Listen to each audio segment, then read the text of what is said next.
मुच्यते। पूर्णस्य पूर्णमादाय पूर्णमेवावशिष्यते। ॐ शान्ति शान्ति शान्तिः। हरिः ओम्। अखण्डमण्डलाकारं व्याप्तं येन चराचरं तत्पदं दर्शितं येन तस्मै श्री गुरवे नमः। ॐ सहना भवतु सहनौ भुनक्तु सह वीर्यं करवावहै तेजस्विनावधीतमस्तु मा विद्विषावहै।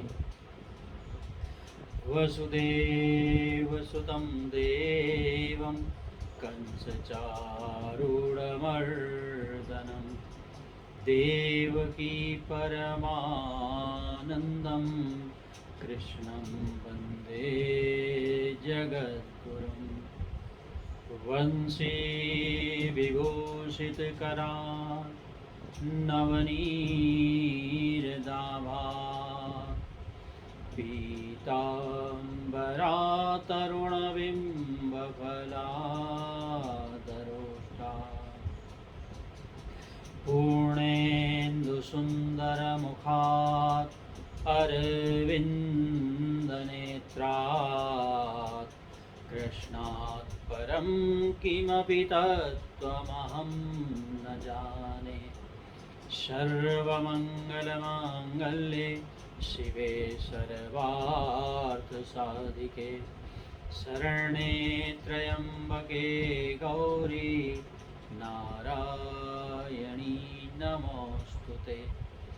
गुरुर्ब्रह्मा गुरुर्विष्णु गुरुर्देवो महेश्वरा गुरुः साक्षात् परब्रह्म तस्मै श्री गुरवे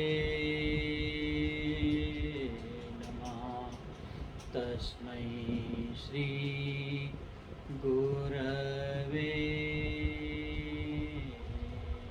नमः।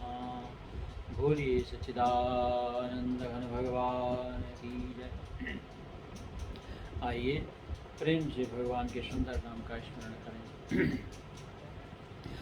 नमामि शंकर भवानी शंकर उमा महेश्वर तव शरणं। नमामि शंकर भवानी शंकर उमा महेश्वर तव शरणं। उमा महेश्वर तव शरणं। उमा महेश्वर तव शरणं। नमामि शंकर भवानी शंकर उमा महेश्वर तव शरणं। नमामि शंकर भवानी शंकर उमा महेश्वर तव शरणं। नमामि शंकर भवानी शंकर उमा महेश्वर तव शरणं। ओंकारेश्वर तव शरणं। केदारेश्वर तव शरणं। ओंकारेश्वर तव शरणं। केदारेश्वर तव शरणं।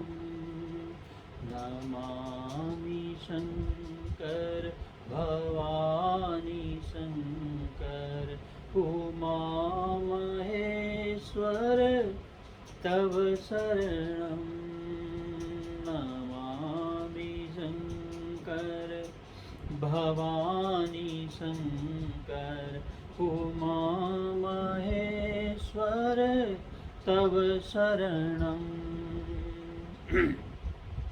श्री विश्वेश्वर तव शरणं श्री रामेश्वर तव शरणं श्री विश्वेश्वर तव शरणं श्री रामेश्वर तव शरणं नमामि शंकर भवानी शंकर उमा महेश्वर तव शरणं नमामि शंकर भवानी शंकर उमा महेश्वर तव शरणं उमा महेश्वर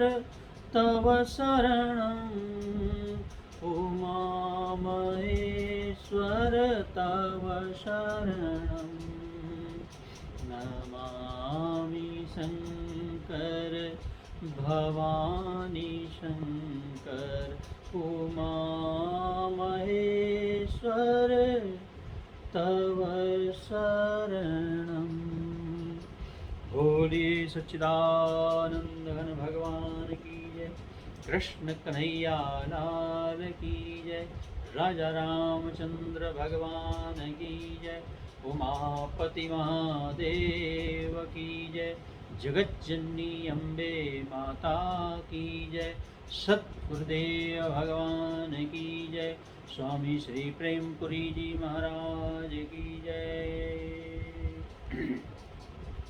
अखंड कोटि ब्रह्मांड नायक सर्व जगत नियंता परम सत्ताधारी घट घटवासी भक्तवत्सल परमात्मा परमेश्वर आत्मस्वरूप परमात्मा स्वरूप भक्त वृंद परम हर्ष उल्लास आनंद का विषय हम आप श्री प्रेमपुरी आश्रम के द्वारा आयोजित ये सत्संग प्रवाह चिंतन माला प्रातःकालीन सत्र में जो है इस सत्संग का आनंद ले रहे हैं। धन्यवाद है प्रेमपुरी के ट्रस्टियों को जो इस विषम काल में भी आप तक इस सुंदर सत्संग का प्रवाह संचालित किए हुए हैं।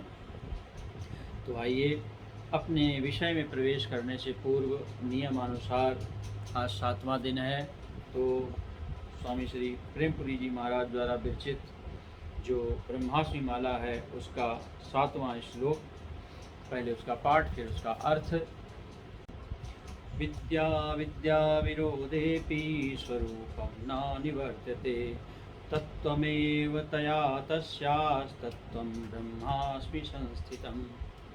विद्या ज्ञान का कार्य सहित अविद्या ज्ञान के साथ विरोध है, फिर भी वह ज्ञान कार्य सहित अज्ञान की निवृत्ति नहीं करता, किंतु उसके तत्व का तात्विक या वास्तविक होने का ही निषेध करता है और अंत में अपना भी निषेध करके जिस ब्रह्म स्वरूप से संस्थित होता है वह ब्रह्ममय हो। विशुद्ध ब्रह्म की व्याख्या महाराज जी के द्वारा। बोलिए सच्चिदानंद भगवान की जय। तो महाराज इस प्रकार से हमारा जो विषय विराट की धारणा का चल रहा था, किस प्रकार से साधक सुखदेव जी समझाने का प्रयत्न कर रहे हैं राजा परीक्षित को, किस प्रकार से एक साधक जो है यान सावीश्वर विग्रहस्य या सन्निवेशा कथितो मया ते। ये जो स्वरूप मैंने तुम्हारे सामने विराट का स्थूल जो ये विशाल विराट है जिसके बारे में कहा जाता है महाराज, है ना, जिसको हम लोगों ने सर्वतः पाणिपादम के रूप में सुना, अनेक बाहूदर वक्त नेत्रम पश्यामि त्वाम सर्वतो अनंत रूपम न अंतम न मध्यम न पुनस्त्वादिम पश्यामि विश्वेश्वर विश्वरूप। तो ऐसे परम विश्वरूप का वर्णन आपने सुना, एक एक अंग प्रत्यंग का वर्णन सुना कि किस प्रकार से महाराज जो है पूर्णतया संपूर्ण संसार में सर्वता पाणिपादम सर्वतो शिशिरोमुखम, हाँ, सर्वता श्रुतिमल्लोके सर्वमावृत्त तिष्ठति, सब जगह अपने सुंदर पूरे स्वरूप को एक ही स्वरूप पूरे में व्याप्त है और पूरे में एक ही है और एक में ही संपूर्ण है और हमारे हृदय में वो निवास करता है। सबसे बड़ी जो विशेषता है कि मनुजो निवासा है, यही हमको समझना है साधक को कि इस शास्त्र सीखा पुरखा वाले को कहीं ढूंढना नहीं है कि कहीं आप सारा ऐसा मनोरम दृश्य देखने की कल्पना करें कि 1000 सिर वाला एक व्यक्ति हमको देखने को मिले। यही विराट दर्शन है 11वें अध्याय का भी। विराट जो हमारे सामने चित्र बनाया जाता है उसका मतलब ये नहीं है कि ऐसा कोई पुरुष प्रकट होगा जिसके इतने सारे मुख निकले होंगे, हाथ पैर होंगे। ये विराट चित्र का मतलब ही यही है कि सब कुछ पाताल से लेके ब्रह्मलोक तक सब कुछ जो भी फैला हुआ है सब परमेश्वर ही है, परमेश्वर के ही ये सब अंग हैं महाराज। कोई भी जैसे हमारे आपके अंग तरह तरह के हैं, हाथ की आकृति अलग है, पैर की आकृति अलग है, पेट की अलग है, हृदय की अलग है, पृष्ठभाग अलग तरीके का है। तो इतने सारे अंग अलग अलग आकृतियों में हमारे शरीर में जुड़े हुए हैं और उसके बाद हम सब मिल करके एक शरीर पूरा होता है। उसी प्रकार से ये पाताल लोक से लेके सत्यलोक ब्रह्मलोक तक सब महाराज एकाकार होके उस परमेश्वर का परम विराट का वपु यानी शरीर पूरा होता है। इसी को विराट कहते हैं, इसी को जो है विश्वमूर्ति कहते हैं। यही भगवान की परम धारणा, यानी ये धारणा इसलिए बनानी है कि आपको इस संसार में कुछ भी परमात्मा से रहित दिखाई नहीं देना चाहिए। और यही धारणा पुरातन काल में जो है किसने बनाई है? यही धारणा महाराज जो है पूर्व काल में जो है ब्रह्मा जी के द्वारा यहाँ पर सुखदेव जी कहते हैं, एवं पुरा धारणयात्मयोनिर नष्टाम स्मृति प्रत्यवरुद्ध तुष्टात् तथा ससर्जेद ममोघ दृष्टि यथा प्यात् प्राग व्यवसाय बुद्धि। तो महाराज जो है सृष्टि के प्रारंभ में जो है आत्मयोनि यानी ब्रह्मा जी इसी धारणा के द्वारा जो है प्रसन्न हुए परमात्मा से। ये जो सृष्ट विषयक स्मृति है इसको उन्होंने प्राप्त किया था, है ना, जो प्रलय काल के समय विलुप्त हो गई थी, यानी भूल गए थे। जैसे आप रात में सोते सोते कोई चीज़ कहीं पर रख देते हैं और निद्रा आ जाने के बाद आप उस चीज़ को सुबह होकर जब नींद खुलती है तो ढूंढते हैं, याद नहीं आता, याददाश्त चली जाती, भूल जाती। तो ऐसे ही जब प्रलय काल हो जाता है, सृष्टि विलुप्त हो जाती है, तो महाराज वो पुनः सृष्टि कैसे लाई जाए। तो ब्रह्मा जी के अंदर जो है धारणा जो है जब बनी भगवान की प्रसन्न चित्तता से, भगवान जो है प्रसन्न हुए, उन्होंने ज्ञान दिया और जो है उनकी दृष्टि अमोघ हो गई। तथा ससर्जे अमोघ दृष्टि, उन्होंने पुनः अपनी अमोघ दृष्टि प्राप्त की और निश्चयात्मक बुद्धि, उनकी बुद्धि कैसी हो गई महाराज? व्यवसायात्मक बुद्धि, निश्चयात्मक हो गई। तब उन्होंने जो है जगत को जैसा था वैसा ही, पहले जैसे आप पुनः स्मृति आ जाने पर आप निद्रा से उठे, निद्रा के बाद जो है आपको पुनः है ना किस प्रकार से ये समझ में आया कि हमने क्या चीज़ कहाँ पर रखी थी, क्या कर रहा था, वो पुनः स्मृतियाँ धीरे धीरे आने लगी और फिर से आपने वहीं से वो कार्य करना प्रारंभ कर दिया। यहाँ पर जो ये समझाने का सुखदेव जी का मतलब है कि धारणा के द्वारा हम वहीं पर पहुँच जाते हैं जो हमारा मूल है, जिसको भूल करके हम इस संसार में भटक रहे हैं ना। क्योंकि यहाँ पर जो हमारा ये स्वर्ग आदि सारे संसार में जितने भी धर्म हैं सब में सर्वश्रेष्ठ स्वर्ग है, वहाँ कोई भी जो है मुक्ति की बात नहीं की जाती। हालांकि शब्द मिलते हैं साल्वेशन आदि जो है अंग्रेजी क्रिश्चियनिटी में, तो मुक्ति का मतलब, लेकिन वहाँ पर सब सर्वश्रेष्ठ स्वर्ग ही है कि वहाँ पर जाओगे तो खूब सारे सुख मिलेंगे। तो महाराज पहले जो है इतने सुख थे नहीं जिस समय ये सब रचनाएं देखने को मिलती हैं। संसार में इतने सुख नहीं थे जितने इस समय तरह तरह के, है ना, इलेक्ट्रॉनिक माध्यम से जो इतने सारे सुखों का भंडारण हो गया है। एक बटन दबाते ही पता नहीं क्या क्या हो जाता है महाराज, सब पूरा, है ना।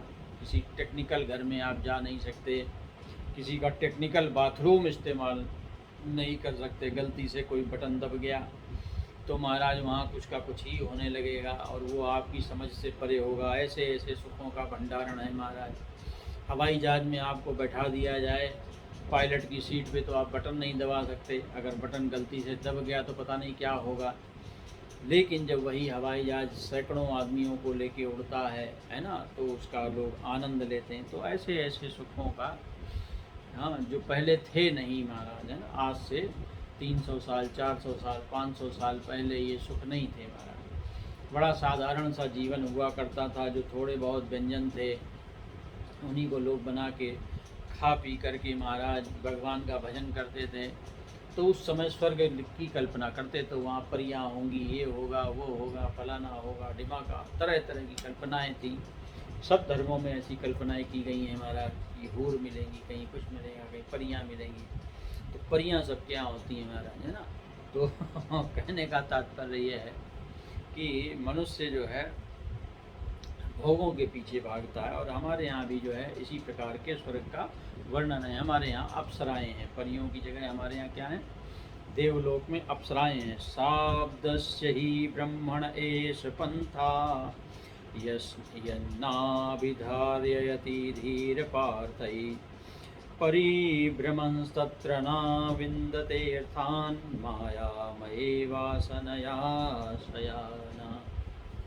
हाँ, सुखदेव जी कहते हैं महाराज, वेदों की जो वर्णन शैली है समझाने के लिए, वेदों ने मनुष्य को धार्मिक अनुष्ठान करने के लिए, धार्मिक कर्म करने के लिए वेदों ने जो है उसको इस प्रकार से प्रेरित किया है, लालच दे करके, ऐसा करोगे तो ये मिलेगा, इंद्रासन मिलेगा महाराज, इतने यज्ञ करोगे, 100 या अश्वमेध यज्ञ करने पर जो है अश्वमेध यज्ञ पूरे हो जाएं तो इंद्र की पदवी प्राप्त होती। तो पहले राजा लोग बड़े बड़े यज्ञों से ही यजन करते थे, क्योंकि यज्ञ करने से जो है, हाँ, जितने ज़्यादा जो है धार्मिक अनुष्ठान होंगे उतने ही ज़्यादा जो है संपन्नता की प्राप्ति होती है राजा को, उसके यहाँ आज्ञाकारी सेवक होते हैं। तो इस तरीके से देखा जाता है।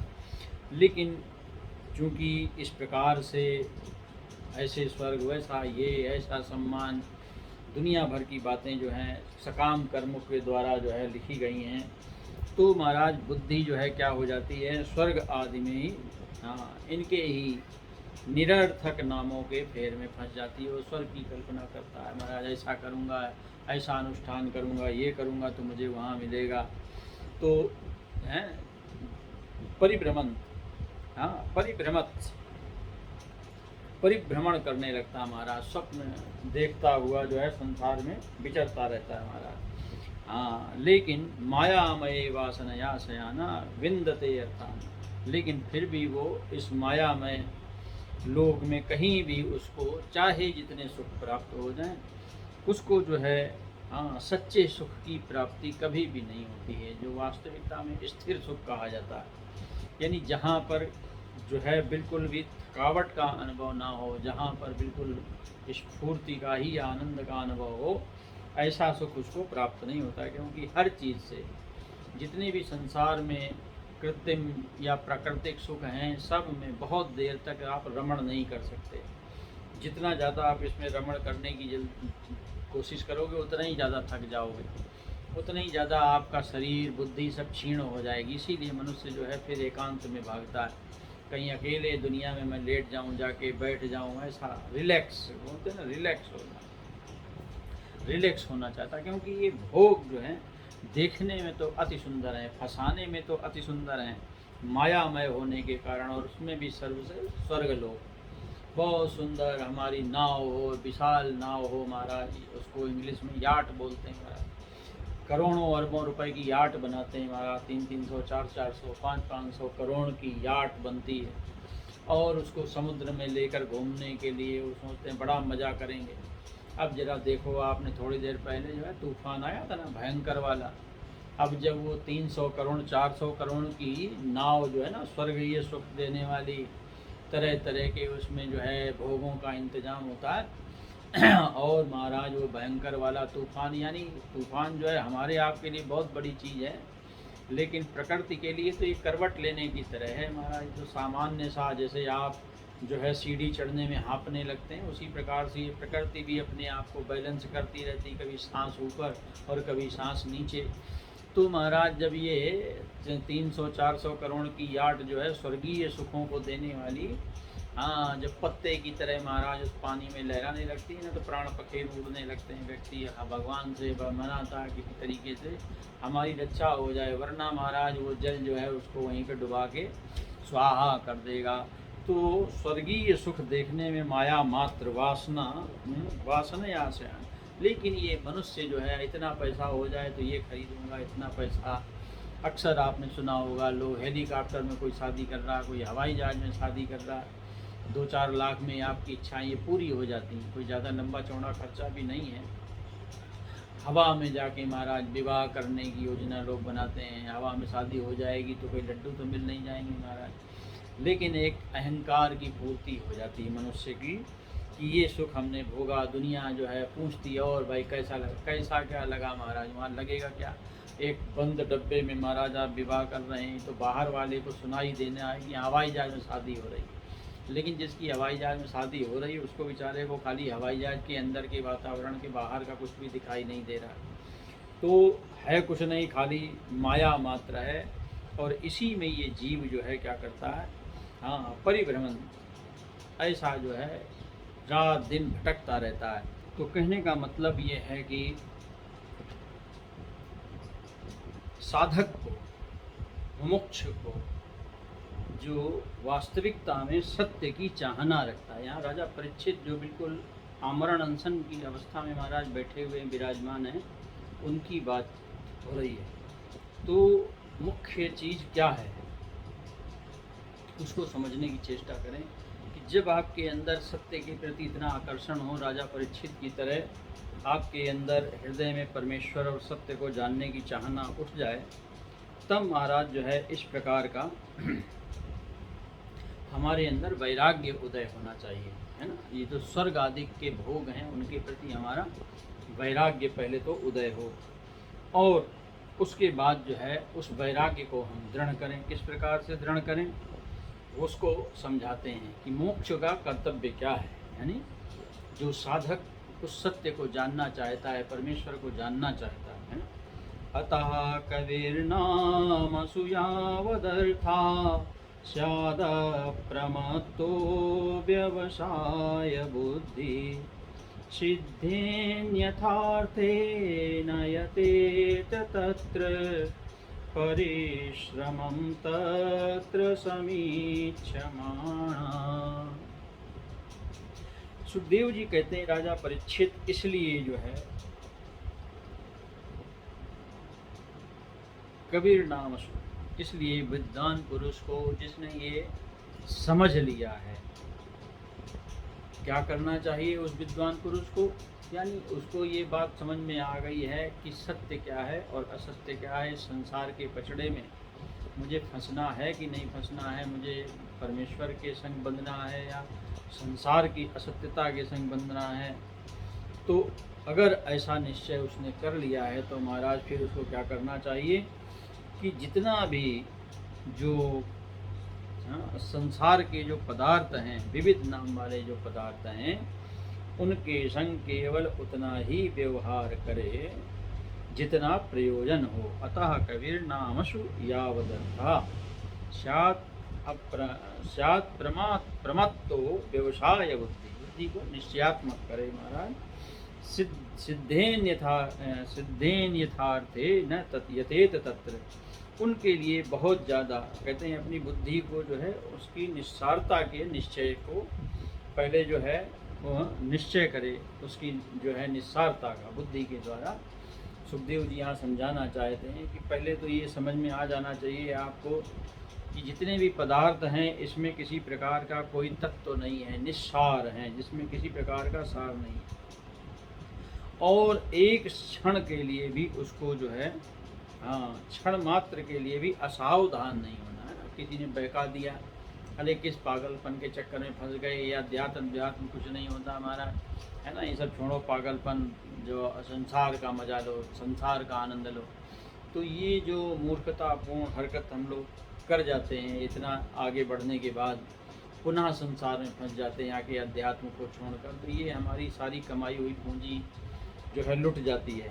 तो सबसे पहले तो सावधान रहे, अपना जो आपने निश्चय किया है अध्यात्म के प्रति, उसमें बिल्कुल भी असावधानी नहीं बरतनी चाहिए, और किसी भी प्रकार से अपने रास्ते को बदलना नहीं चाहिए। जो संसार की असारता है, जिन चीज़ों में किसी प्रकार का कोई तत्व नहीं है, उनमें जो है व्यर्थ में सार ढूंढने की कोई ज़रूरत नहीं है, और न ही करना चाहिए। खास करके जिन्होंने अध्यात्म में काफ़ी अच्छा मार्ग तय कर लिया, उनके लिए बिल्कुल, है ना। क्योंकि यदि आपको जो है ये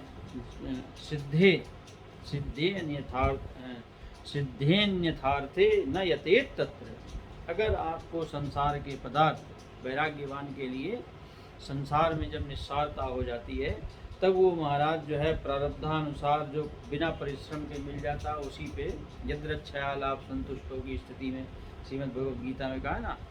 तो महाराज जो है उसके उपार्जन के लिए परिश्रम तत्र समीक्षमाणा है, फिर जो है वो उसके लिए व्यर्थ का उपार्जन करने के लिए परिश्रम करके, प्रयत्न करके, उसके पीछे भागकर, जिसको सांसारिक भाषा में खून पसीना बहाना कहते हैं, तो जितना ज़्यादा परिश्रम साध्य कोई वस्तु होती है, जो समझने वाली बात है वो ये है कि जितना ज़्यादा कोई वस्तु परिश्रम साध्य होगी, वो महाराज उतनी ही ज़्यादा आपके अंदर ममत्व पैदा करेगी, और जितनी ज़्यादा ममता होगी उतना ही ज़्यादा आप परमेश्वर से दूर हो जाएंगे। क्योंकि ममता रत सन ज्ञान कहानी, ममता में डूबे हुए व्यक्ति को ज्ञान की वार्ता रट तो सकता है, बहुत बढ़िया तरीके से रट जाएगी। आपको हम सुना दें सत्संग, तुम्हारा सब रट जाए, बहुत सब सुन लो महाराज, गीता याद है, फलाना याद है, दिमागा याद है। तो गीता उपनिषद याद होने से हमारा कुछ भला होने वाला नहीं है। हमारा जो भला होगा, हमारे अंदर का ममत्व निकले, मैं मेरापन निकले, है ना। ये जो हमने संसार में निस्सारता में सार ढूंढने की जो कोशिश की है, भोगों में जो सार ढूंढने की कोशिश की है, और उसके बाद उस कोशिश के पीछे भागने की जो चेष्टा है, जो मुख्य समस्या है वो ये है हमारा। यहाँ पर सुखदेव जी क्या समझाना चाहते हैं कि जो बुद्धिमान पुरुष का मतलब क्या है। बुद्धिमान पुरुष का मतलब ये नहीं कि आपको गीता याद हो गई, आपको फलाना स्तोत्र याद हो गया, आपको ये याद हो गया, आपको वो याद हो गया, और उसके बाद आपको 10 रुपए के नोट में ममता इतनी है कि महाराज पूछो मत। तो वो किसी काम का नहीं है ज्ञान आपके, और ना ही वो आपका कुछ भला करने वाला है। वो खाली आपको फंसाएगा ही, है ना। आपके अंदर एक अहंकार दे देगा, दूसरे के सामने सीना उतारने का कि हाँ जी हमको तो ये सब आता है, ये तो सब हमारी चुटकियों का खेल है ना। तो ये जो पागलपन हम समझते हैं, अध्यात्म समझ लेते हैं इसको, कि सब कुछ याद हो गया, गीता के श्लोक याद हो गए, वेद याद हो गया, उपनिषद याद हो गए। तो यहाँ पर जो समझाना चाहते हैं कि जो अति परिश्रम हम करते हैं, क्योंकि आपका जो प्रारब्ध है उसके अनुसार आपको भोग्य पदार्थ या संसार के विषय वस्तु जो हैं आपको यथासंभव समय पर मिलते रहेंगे, उसमें आपको कोई विशेष प्रयत्न नहीं करना पड़ेगा। लेकिन अगर आपके अंदर धैर्य नहीं है तो महाराज उसके लिए आप विशेष परिश्रम करने लगेंगे, और इसका परिणाम ये होगा, विशेष परिश्रम करने पर जब वो वस्तु प्राप्त होगी आप उसकी रक्षा में लग जाएंगे, है ना। और जब आप उसकी रक्षा में लग जाते हैं तो महाराज फिर उसके संग आपको भयंकर वाला लगाव हो जाता, साधारण वाला नहीं होता। जितनी ज़्यादा परिश्रम साध्य वस्तु होगी उतना ही ज़्यादा आपको, चाहे वो आपका पुत्र कलत्र कुटुंब कुछ भी हो, जो भी हो, है ना। आपने देखा होगा बड़ी संतान नहीं होती, बड़ी मेहनत करके, बड़ा परिश्रम करके संतान प्राप्त कर लेते हैं, और उसके बाद जब वो संतान प्राप्त होती महाराज तो सीने से लगा के घूमते रहते हैं। और जबकि हमको मालूम है ये क्षणिक जीवन है। आप तमाशा देख रहे हैं ना इस संसार का, कैसा भयंकर रूप है हमारा। छोटे छोटे बच्चे कोरोना से मर रहे हैं, कोई कुछ हो रहा, कोई कहीं पर माँ मर रही है, बच्चा जिंदा, कहीं बच्चा मर गया, माँ जिंदा, तरह तरह से महाराज, है ना। ये संसार किस प्रकार से हमारे ममता की गांठों को काटता है, लेकिन कटती नहीं है। यही सबसे बड़ा अज्ञान है महाराज। इसलिए साधक को बड़ा सचेत सावधान रहना चाहिए। सबसे ज़रूरी कार्य है कि इन सारी स्थितियों परिस्थितियों को देखकर अपने आप को सावधान कर लो ना। जैसे आप युद्ध क्षेत्र में हैं और आपके बगल वाले सैनिक के सीने में गोली आके लगी तो बगल वाला सैनिक तुरंत जो जिंदा है वो सचेत हो जाता है, वो नीचे छुपेगा, अगल बगल कहीं जैसी वहाँ पर अवस्था व्यवस्था होगी उसी के अनुरूप वो अपने आप को सचेत हो जाता है एकदम और छुप जाता है, अपने आप को बचाने की चेष्टा करता है, क्योंकि उसको बगल वाले को मरते हुए देखकर ये बात समझ में आ गई कि दुश्मन कितना हावी हमारे ऊपर। उसी प्रकार से संसार के सांसारिक प्राणियों को जो है पूर्णतया सावधान होकर, यानी जो मुमुक्षु हैं, जो साधक हैं, जो भगवान के विशेष भक्त हैं, उनको ये बात बिल्कुल पक्की समझ लेनी चाहिए। और क्योंकि मैं आपको इसलिए समझाने जा रहा हूँ क्योंकि ये जो मैं सुनाने जा रहा हूँ आगे सुखदेव जी राजा परीक्षित से जो कहने जा रहे हैं, ये साधारण गृहस्थ के तो कल्पना से परे की चीज़ें हैं हमारा, है ना।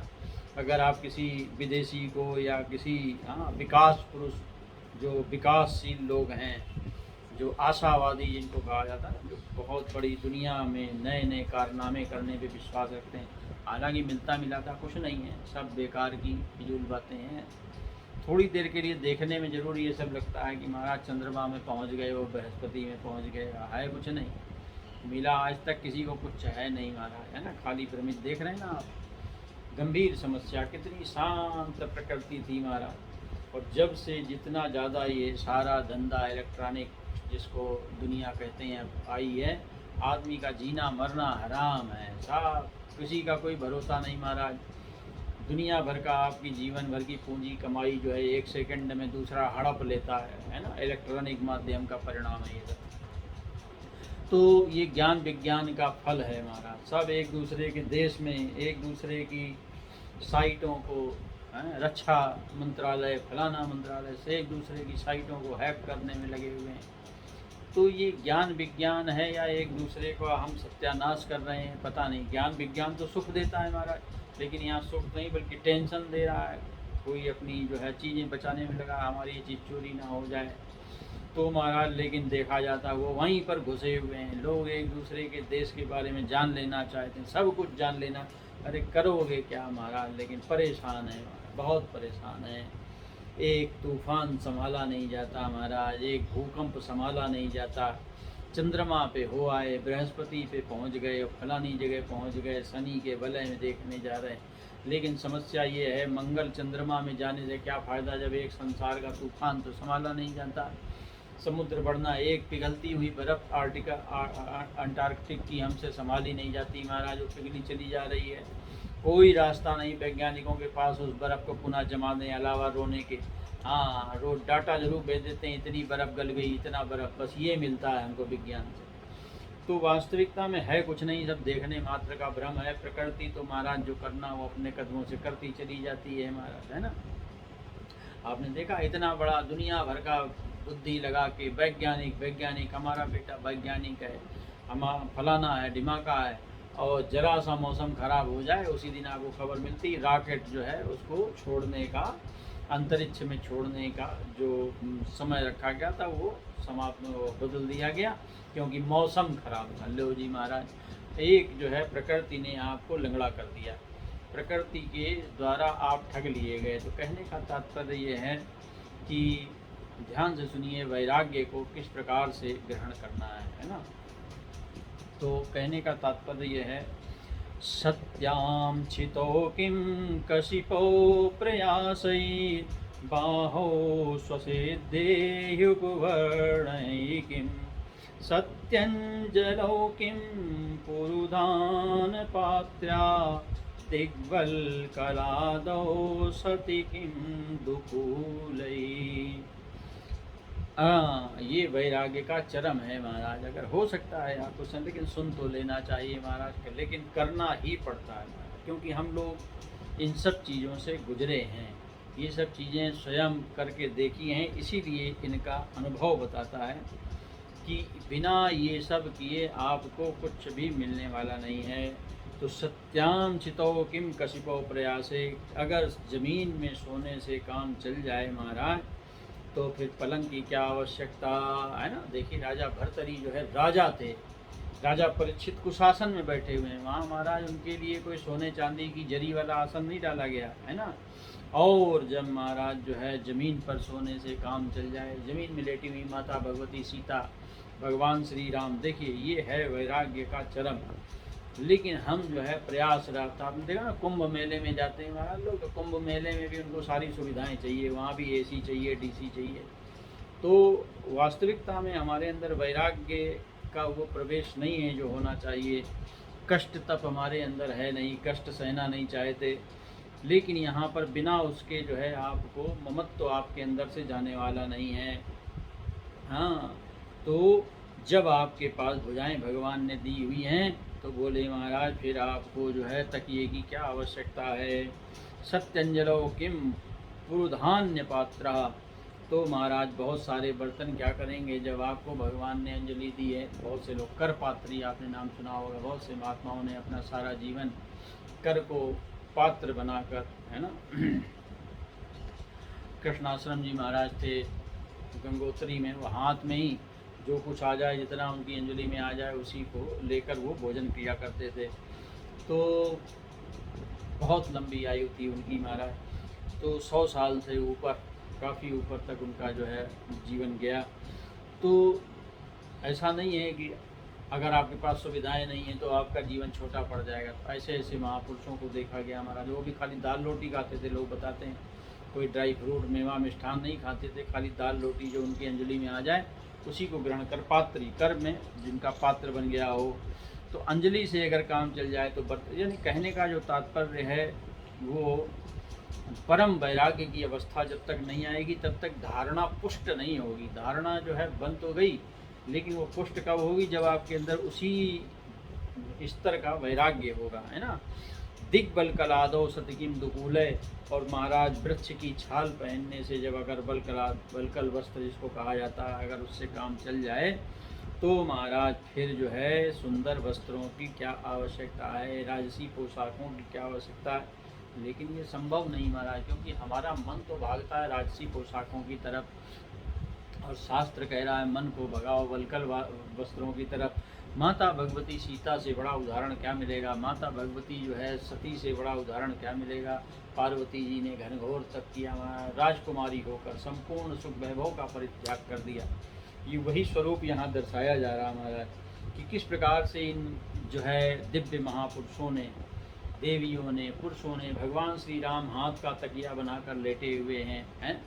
तो ये सारे वर्णन इसीलिए आते हैं क्योंकि जो हम आज हजारों लाखों साल बाद भी इन लोगों को गा रहे हैं, इन लोगों को भज रहे हैं। क्यों भज रहे हैं, क्यों गा रहे हैं, क्योंकि यही इनकी क्या है, विशेषता है महाराज।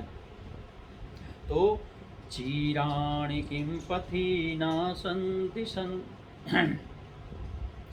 भिक्षां नैवांगगे प्रापरभृत सरितोप्यशुष्यन् रुद्धा गुहा कुमजितोवतिनोपसन्नान् कस्माद् भजन्ति कवयो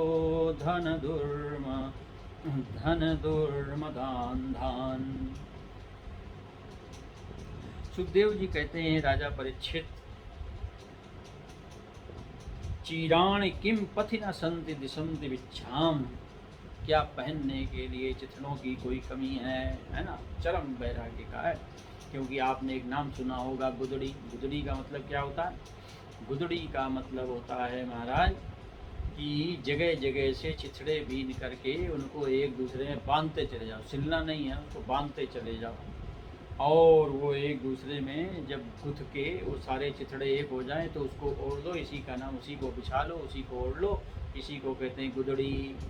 तो महाराज चीराणि किम पथि न सन्ति दिशन्ति भिक्षाम, क्या रास्तों में पड़े हुए चिथड़ों की कमी है जो तुमको वस्त्र ढूंढने हैं। ऐसा वैराग्य उदय होना चाहिए महाराज।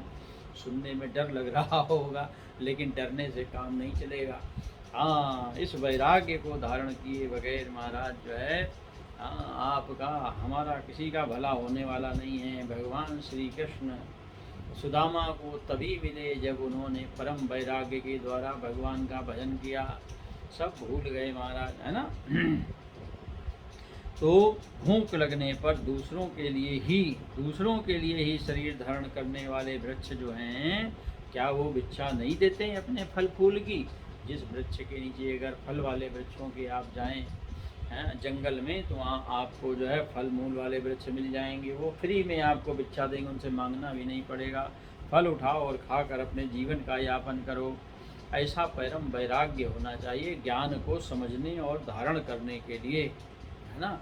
क्योंकि ज्ञान धारण करना इतना आसान नहीं जितना हम आप समझते हैं।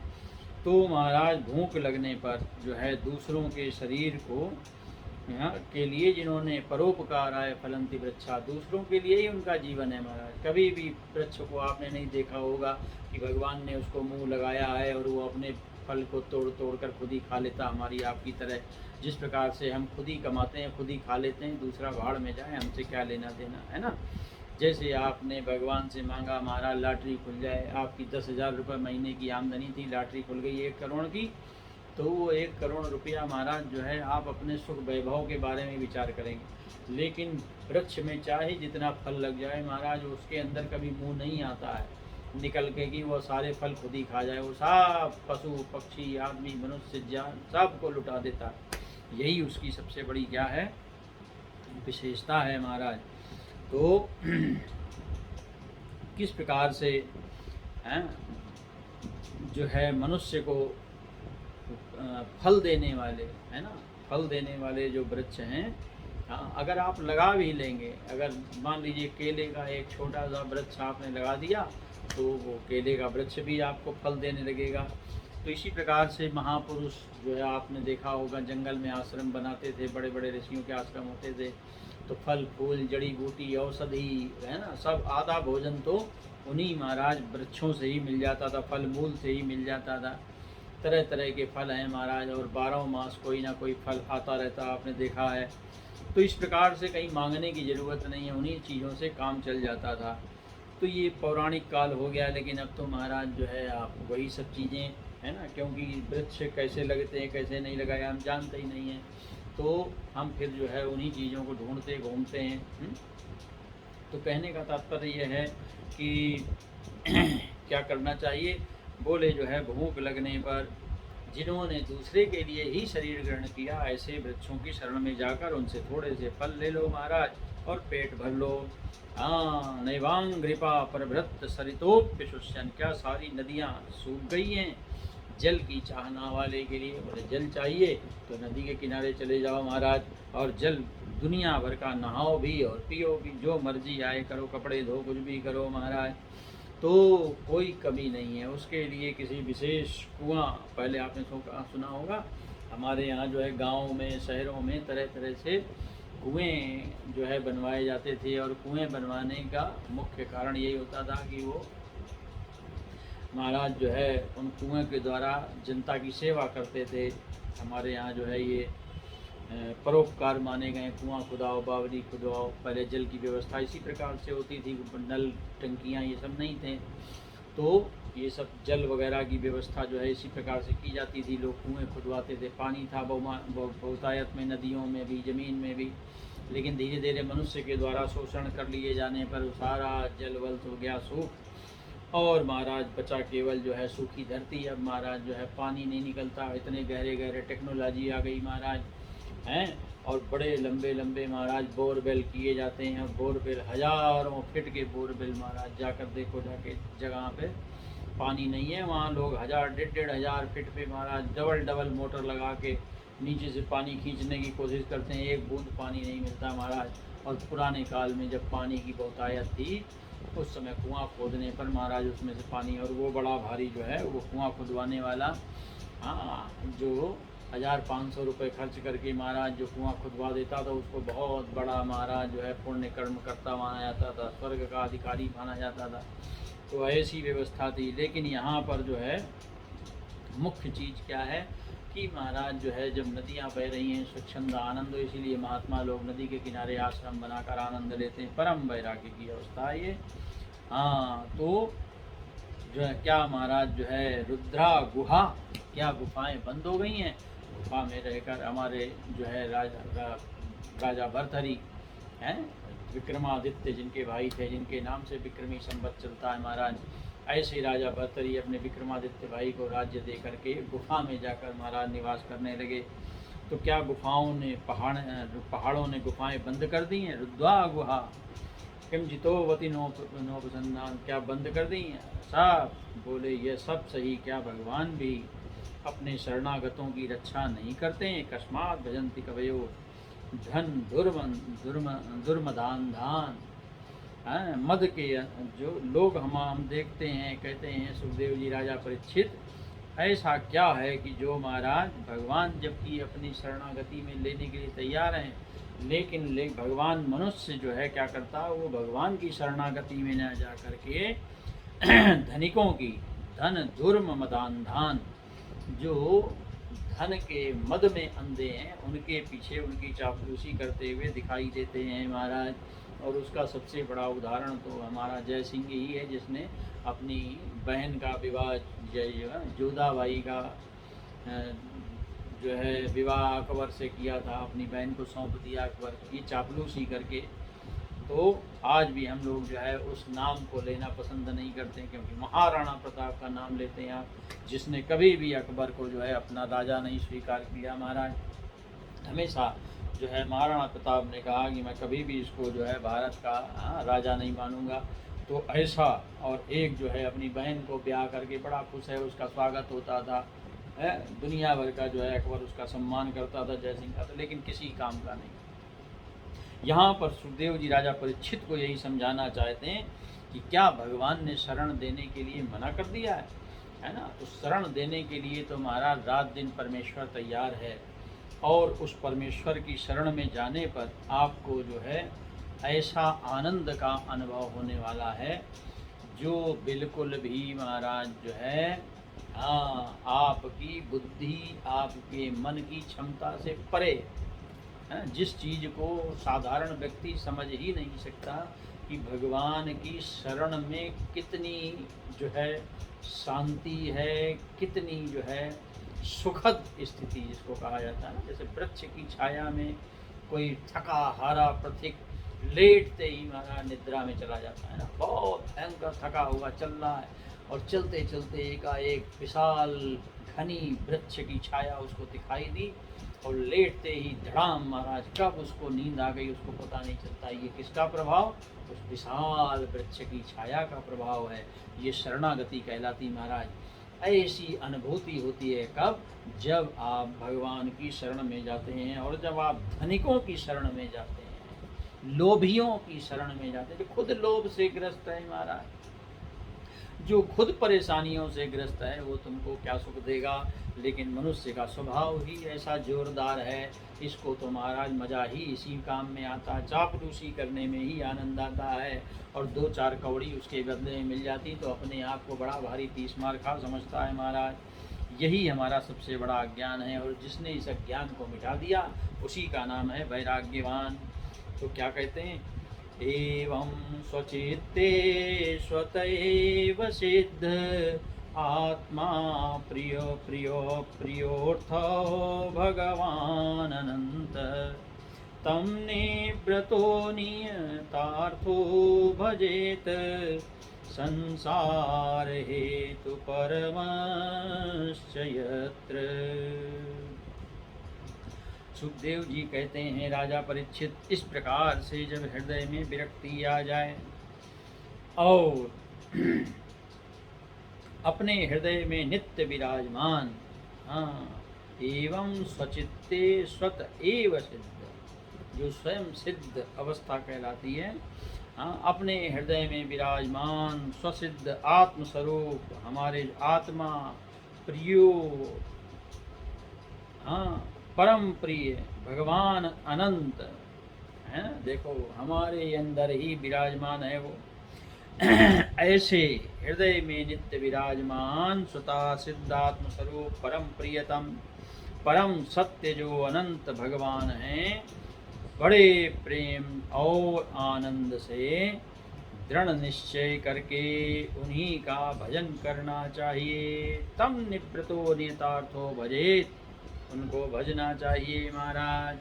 क्योंकि ऐसे परम प्रियतम परमात्मा जो रात दिन हमारे ही भले के बारे में, हित के बारे में, कल्याण के बारे में सोचते हैं, भगवान के परम प्रीतम आत्मा का हमारे लिए और कोई दूसरा भाव नहीं है, और उसको हम भूल करके महाराज जो है संसार के क्षणिक पदार्थों में सुख ढूंढने की चेष्टा करते हैं। यही हमारी सबसे बड़ी मूर्खता है, क्योंकि उसके भजन से हमको क्या होगा, ये जो संसार हेतु परमश्चयते, जो बार बार जन्म मृत्यु का चक्कर है, ये वाला जो अज्ञान है, तम निवृतो नियतार्थो, तो उसके भजन से ये जो हमारा जो अज्ञान है, ये जन्म मृत्यु का जो चक्र है, ये महाराज हमेशा के लिए क्या हो जाएगा, समाप्त हो जाएगा। इसलिए अपने अंतःकरण में विराजमान उस परम प्रियतम अनंत, जो साधारण नहीं है महाराज, वो साधारण पूंजीपति नहीं है, अनंत सृष्टि का मालिक है। और ऐसे अनंत सृष्टि के मालिक से आपको पूर्णतया सावधान होकर प्रेम करना चाहिए। असावधान होकर प्रेम नहीं करना है महाराज, कि जब मर्जी आया तब याद कर लिया, जब मर्जी आया सुन लिया, जब मर्जी आया भूल गए, फिर संसार में लग गए, फिर संसार में महाराज आसक्ति जागृत हो गई। तो ऐसे वाला प्रोग्राम नहीं चलेगा, जिसमें दृढ़ता हो, जिसमें पूर्णतया राजा परीक्षित की तरह आमरण अनशन वाली अवस्था हो, जिसमें सुदामा की तरह महाराज निर्णय हो कि नहीं मांगना है तो नहीं मांगना है महाराज, चाहे जितनी गरीबी का सामना करना पड़े। लेकिन सुदामा ने महाराज किसी भी राजा की चापलूसी नहीं की, है ना। अगर राजा की चापलूसी करते, उनके पास धन होता, तो महाराज शायद कभी आपको ये कथा सुनने को नहीं मिलती कि भगवान ने सुदामा के चरण धोए। क्यों धोए भगवान ने चरण? क्योंकि भगवान ने ये जो है ये नियम बनाया, ये भगवान का जो है कानून है कि जो मेरी इस प्रकार से निष्काम भाव से मेरा यजन करता है, मेरी अर्चना वंदना करता है, मैं उसका नौकर बन जाता हूँ महाराज, गुलाम बन जाता हूँ। तो भगवान जो है नौकर बन करके, दास बन करके महाराज सुदामा के चरणों को धो रहे हैं। यदि मित्र हैं, सम्मान बराबर की का भाव है। आप देखो, कभी ऊपर नीचे बैठते हैं मित्र, हमेशा बराबर में एक दूसरे के कंधे के ऊपर हाथ रखते हैं। लेकिन महाराज भगवान तो नीचे बैठ के सुदामा को सिंहासन में बैठा करके उनके हाथों, उनके चरणों को धो रहे हैं। तो कहने का तात्पर्य यह है कि भगवान ने ऐसा क्यों किया? इसलिए किया क्योंकि सुदामा ने भूखे प्यासे रहना ज़्यादा उनको स्वीकार्य था, बजाय इसके कि महाराज वो धनपतियों की, यानी बड़े बड़े राजाओं की चापलूसी करते और उनकी बिरदावली लिखते। संस्कृत के विद्वान थे, संदीपनी ऋषि के शिष्य थे महाराज। तो वो चाहते तो महाराज बड़े बड़े लंबे चौड़े उनके ऊपर व्याख्यान लिखते, उसके बदले में उनको स्वर्ण मुद्राएं मिलती, उनका भी बड़ा भारी भवन होता। लेकिन भगवान उनके चरण कभी नहीं धोते और शायद भगवान से उनकी कभी मुलाकात भी नहीं होती। जैसा स्वागत महाराज स्वयं रुक्मिणी भी आंखें फाड़ फाड़ कर देख रही हैं। तो ऐसा प्रियतम है वो महाराज, वो ऐसा प्रेम करता है हमसे, लेकिन हम ही भूलकर इस संसार के भोगों में उसको ढूंढने की चेष्टा करते हैं। तो यहाँ पर सुखदेव जी ने पुनः कहा है, क्या कहा है? कस्तां त्वनादृत्य परानुचिन्ता ऋते पशून् सतीं नाम युञ्जा पश्यन् जनं पतितं वैतर्याणां स्वकर्मजान् परितापाञ्जुषाणम्। सुखदेव जी कहते हैं, राजा पशु की बात अगर छोड़ दी जाए महाराज, ऋते पशु अगर अलग कर दिया जाए, पशुओं को थोड़ा सा अलग कर दिया जाए, तो महाराज कौन सा ऐसा मनुष्य होगा, है ना, जो पश्यन पतितम वैतर्याणाम, और जो इस संसार में जो आप देख रहे हैं ना वर्तमान काल में कैसा भयावह दृश्य, हॉस्पिटल, क्या महाराज जो है शमशान, कहीं पर भी आपकी देखने की हिम्मत नहीं होती। दृश्य देख कर ही आपके हृदय जो है विचलित हो जाता है। तो ऐसा कौन होगा जो लोगों को इस संसार रूपी बैतरणी में गिरा हुआ देखकर और अपने स्वकर्म जन्म का जो है परिताप सहन करता हुआ जब वो देखता है, किस प्रकार के दुख लोग सहन कर रहे हैं, ऑक्सीजन के लिए भटक रहे हैं, कोई कहीं भटक रहा महाराज, कोई दवाई के लिए भटक रहा, पागल हुए जा रहे हैं लोग, जो ये कर्मजन्य दुख है महाराज, जो हमारे ऊपर टूट टूट के पड़ते हैं, जिससे बचना संभव नहीं है, तो भलाई किसमें है? ऐसे हर एक काल में शांति। यदि आप भगवान का चिंतन करेंगे तो महाराज असत विषय भोगों से ये चित्त अपने आप जो है हट जाएगा, और फिर इसमें इसको भटकने, असत विषय भोगों में ही अपने चित्त को भटकने देगा क्या? जिसके अंदर ये जागृति आ गई है महाराज। कष्टाम त्वनादृत्य परानुचिंता, जो दूसरे के भोगते हुए शरीरों को देख करके महाराज कैसा ये बैतरणी संसार की बह रही है, और इस बैतरणी में कैसे महाराज तरह तरह के मनुष्य हमारे आपके इस बंधु साथी, या हम स्वयं ही, हम भी तो उसी में शामिल हैं, तो हम स्वयं भी महाराज उसी में शामिल होकर इस संसार के भयंकर कर्मजनित दुखों को भोग रहे हैं। बैतरणी है महाराज, कोई कुछ तरह तरह के कर्मजन्य भोगों से महाराज पतित होकर इस बैतरणी में गिरा हुआ है महाराज, और भोग रहा है, ना चाहते हुए भी दुखों को उसको भोगना पड़ रहा है, रोता जा रहा है, भोगता जा रहा है महाराज, कहीं कोई सुनवाई नहीं है। तो ऐसा जो ये भयंकर रूप इस संसार का है, तो मनुष्य का भला इसी में है कि वो महाराज जो है पूर्णतः अपने आप को समर्पण भाव में ले आए, और अपने अंदर विराजमान उस परम प्रीतम परमात्मा को पहचानने की चेष्टा करे, उसको समझने की चेष्टा करे। और जब इस प्रकार से वो उसको समझ कर ये जान कर कि हमारा सब कुछ करने वाला मेरे भीतर बैठा है, उसको कहीं मुझे ढूंढना नहीं है, उसको कहीं मुझे प्राप्त करने नहीं जाना है, वो प्राप्त किया कराया है, मैं उसकी आवाज़ मेरे तक नहीं पहुंच रही, लेकिन मेरी आवाज़ को वो सुन रहा है। क्योंकि अभी आपको हमने विराट का सहस्त्र तीर का, सहस्त्रपुर का, तो सर्वतः श्रुतिमत लोके, सर्वतः श्रुतिमत, सब जगह उसके कान है महाराज, हर कान से वो आपकी आवाज़ को सुन रहा है। तो कोई कमी नहीं है परमेश्वर के प्रेम में, परमेश्वर के जो है शरण देने में किसी प्रकार की कोई कमी नहीं है। खाली कमी है तो हमारे दृढ़ निश्चय में हमारी बुद्धि निर्णय नहीं करती, क्योंकि हमारी बुद्धि बार बार दौड़ती है संसार की ओर, संसार के भोगों की ओर, और इन संसार के भोगों से हम बहुत बड़ी इच्छा, आशा, आकांक्षा लगा के बैठते हैं, ऐसा हो जाएगा तो महाराज पता नहीं कौन से सुखों की बारिश हो जाएगी। ऐसी कल्पना में ये डूबा हुआ मनुष्य बार बार महाराज जो है भगवान के समक्ष जाकर भी, मंदिरों में जाकर के, सत्संग में जाकर भी, वहाँ भी संसार के नश्वर पदार्थों की ही भीख मांगता। ये सबसे बड़ी जो समस्या है वो तो ये है कि महाराज सत्संग सुनने के बाद भी अगर नश्वर पदार्थों में हमको सत्य दिखाई दे रहा, तो फिर महाराज इतना सत्संग सुनने का इतना वेद वेदांत सुनने का क्या फ़ायदा? क्योंकि जब हमको ये समझ में आ गई है बात, अभी तक इसमें कोई सार नहीं है। जैसा प्रारब्धानुसार आपको मिला है उसी को जो है आप आनंद लेते हुए अपनी मन बुद्धि चित्त को परमेश्वर उस शाश्वत में, उस अनंत में एकाग्र करने की चेष्टा करें। क्योंकि ये जो कुछ भी आपको दिखाई दे रहा है ये सब परिवर्तनशील है, एक एक क्षण में बदलने वाला है। जरा कल्पना कीजिए, जब छोटे छोटे तूफान इतना हाहाकार मचाते हैं, जब प्रलयकालीन तूफान आएगा तब क्या होगा?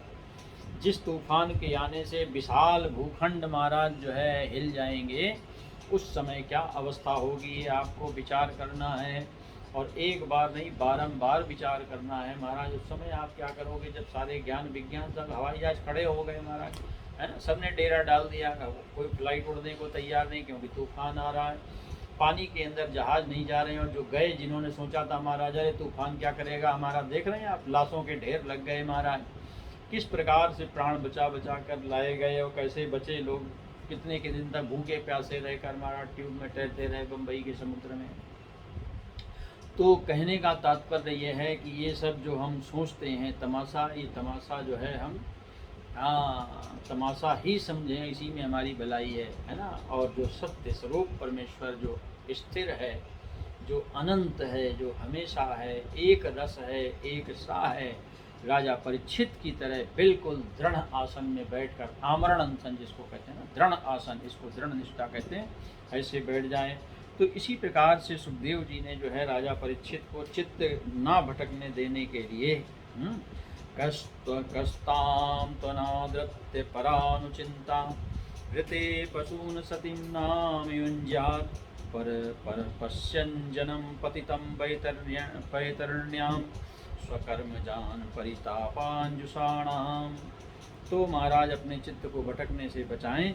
और कहते हैं उसके बाद सुखदेव जी ने राजा परीक्षित को जो है स्थूल जो भगवान का चतुर्भुज रूप है हृदयाकाश में, उसके दर्शन यानी उसकी धारणा का एक स्वरूप दिखाया है। इसकी चर्चा हम लोग करेंगे। बहुत सुंदर विषय है। एक विशाल धारणा आपने की, एक इसी का दूसरा रूप है जिसको हम लोग हृदय प्रदेश में भगवान के सुंदर सुंदर विग्रह का चिंतन करना और उसके द्वारा जो है अपनी धारणा को पुष्ट करना। वो धारणा कैसे बनाई जाती है, सुखदेव जी किस प्रकार से उसका वर्णन सुनाते हैं, उसकी भी हम लोग जो है कल चर्चा करेंगे। बोलिए सच्चिदानंद घन भगवान की जय। सर्वे भवन्तु सुखिनः, सर्वे सन्तु निरामया, सर्वे भद्राणि पश्यन्तु, मा कश्चित् दुःखभाग् भवेत्। ओम शांति शांति शांति।